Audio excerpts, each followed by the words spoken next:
Hi everyone. So today in episode number 3 for the ICT visa, I'm going to talk about what a subsidiary really is. This is a much awaited video. A lot of my clients have been asking for this. I'm going to talk about in a series of videos all the different three corporate structures, which is subsidiary, affiliate, and branch. But in today's video, we're going to focus mainly on what a subsidiary really is. So let's get started. So if you have a foreign business and you're looking to move to Canada, move your business to Canada, there are three ways you can do this, especially when it comes to getting your ICT visa. So what are the different three corporate structures? One is setting up a subsidiary, the other is an affiliate, or setting up a branch. So let's look more into what a subsidiary is. So a company can be termed a subsidiary only if the parent company owns or controls at least 50% of stock or equity of that company. So if you look at it over here, this parent company owns, say, for example, three different subsidiaries. The first subsidiary, it owns 100%, and in this case, this is called a wholly owned subsidiary. The second subsidiary, the parent company owns 75%, and in this case, it's called a partially owned subsidiary. And the third subsidiary, it's owned 50%, and again, it's called a partially owned subsidiary. So a minimum has to be 50% for this particular company to be termed a subsidiary of the parent company. The parent company is also called the holding company. Just wanted to give you a quick example of what a subsidiary looks like. So if you look at Amazon here, it's the parent company or the holding company. And it has all these different subsidiaries, and these are all subsidiaries because Amazon controls at least 50% of stock in all of these different businesses that it owns. So just to give you an example.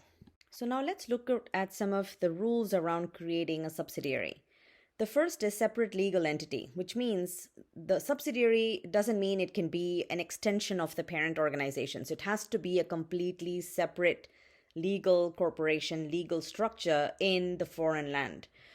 So for example, if an Indian business is looking to come to Canada and set up a subsidiary, that has to have its own incorporation and has to work within the laws of that particular country. So that takes us to the next point, operate within the laws of the country. So if you are setting up a subsidiary, say in Germany, then you are looking at operating within the laws of Germany. So you're looking to set up a subsidiary in Canada, you're looking to operate within the laws of Canada. Okay, and the parent company can vote for subsidiary board of directors. So the parent company still has a lot of interest in the subsidiary because it owns 50% or more anyway. So it has the right to vote for different board of directors. And sometimes there could be a board member overlap, which means the person who is a board member in the Indian entity, for example, could also be a board member in the Canadian entity. Okay, so there could be a board member overlap. And the last point is something that I've already discussed before. The parent company should own at least 50% of the subsidiary, okay, for it to be termed a subsidiary. So now let's talk about how financials are done for subsidiaries. Now, because it's a separate legal entity, subsidiaries need to prepare their own financial statements. Okay, now once they create their own financial statements, these financial statements are then sent to the parent organization. So really, consider this: a parent organization gets, financial statements from all their different subsidiaries, and they aggregate all of this information and create one consolidated financial statement. Now let's talk about something that you all have been waiting for. So what are the advantages of setting up a subsidiary? So let's talk about the first point here. Okay, subsidiary can limit problems to the parent company. So what does that mean? Because we're setting up a separate legal entity, it sort of shields the parent company. So subsidiary sort of operates as its own business, right? So when you're in a foreign land, you can sort of experiment with, different products and services, something that the parent organization may not want to do because they're risking their reputation or whatever other reasons there may be. So you are now a separate entity, and so you can really do whatever. And so if there are any losses, if there are any lawsuits, for example, it sort of stays within that entity and it doesn't really affect the parent organization. So that's a huge, plus point there. The second is tax advantages.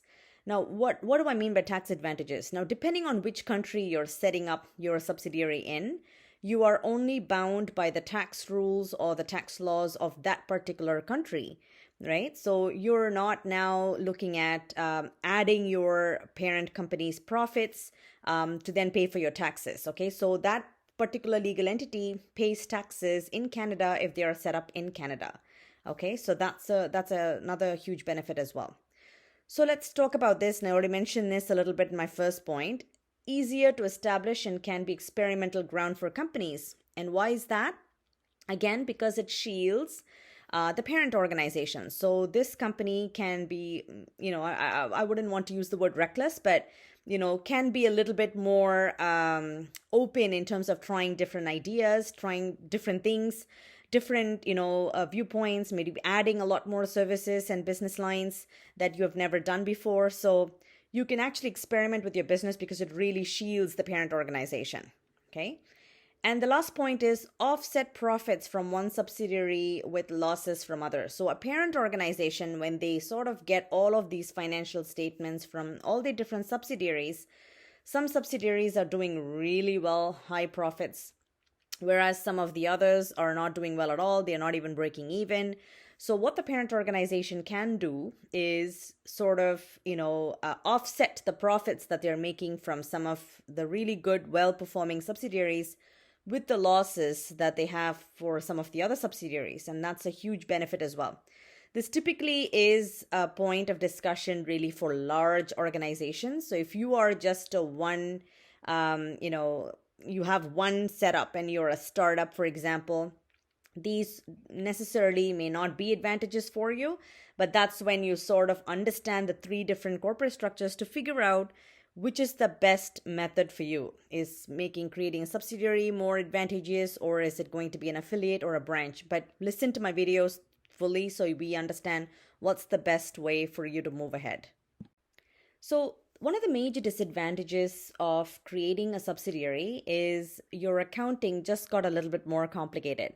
So if you are a startup in operation for 18 months to 2 years, for example, and you decided to come to Canada to set up a subsidiary, your parent organization in the home country, the accounting just got a bit more complex because now you're taking the financials from the subsidiary and you're aggregating it, you're consolidating it. So it's just a bit more complex. So the second is management of subsidiary has limited freedom to make major decisions. This really is a concern for very large organizations. For example, Berkshire Hathaway, okay? Berkshire Hathaway has many different subsidiaries, and the one example I'd like to take in this video is Dairy Queen.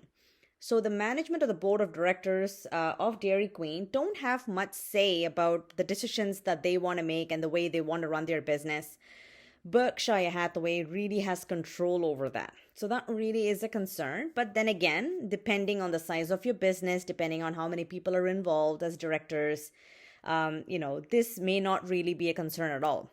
Which is why I think it's extremely important to understand the three different structures, all the advantages, disadvantages, what works, what doesn't work, and then figure out what company structure you want to go with, or what's the size of your company, and figure out the best method to do it that is more tax efficient for you, and at the same time it just keeps it simple from many different levels.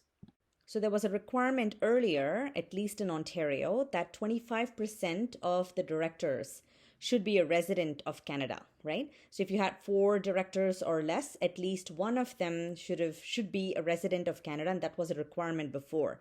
So a lot of foreign businesses, they were going to British Columbia, New Brunswick, Nova Scotia, and Quebec, and not coming to Ontario because of this particular requirement. And they're not able to find a resident director.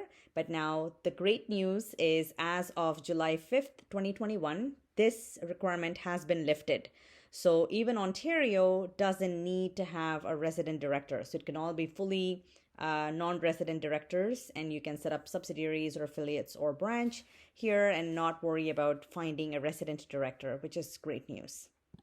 So here is a question that I get asked almost daily. Should I create a subsidiary or a branch or an affiliate? What is an affiliate? I know it's very confusing. The structures can be very confusing. What's tax advantages and not can be very confusing. But you need to wait to listen to all my videos and then make a decision based on, like I said, the size of your company, how many locations you have around the globe, and a lot of different factors like that. So stay tuned while I create more videos about affiliates and branch as well. And then we will have a discussion as to what may be the right option for you. Thank you very much once again for tuning in and for all the lovely support that I've been receiving, and excellent feedback on all my videos. So thank you for that. Book a call with me. Okay, let's discuss your options about coming to Canada and setting up different corporate structures and figuring out how we can move you here with your family, move your business here successfully as well. So subscribe to my channel so you get notified on all the different videos that I will upload, and also give me a thumbs up. That'll motivate me to keep making such videos to present to you. Okay, good luck and all the very best.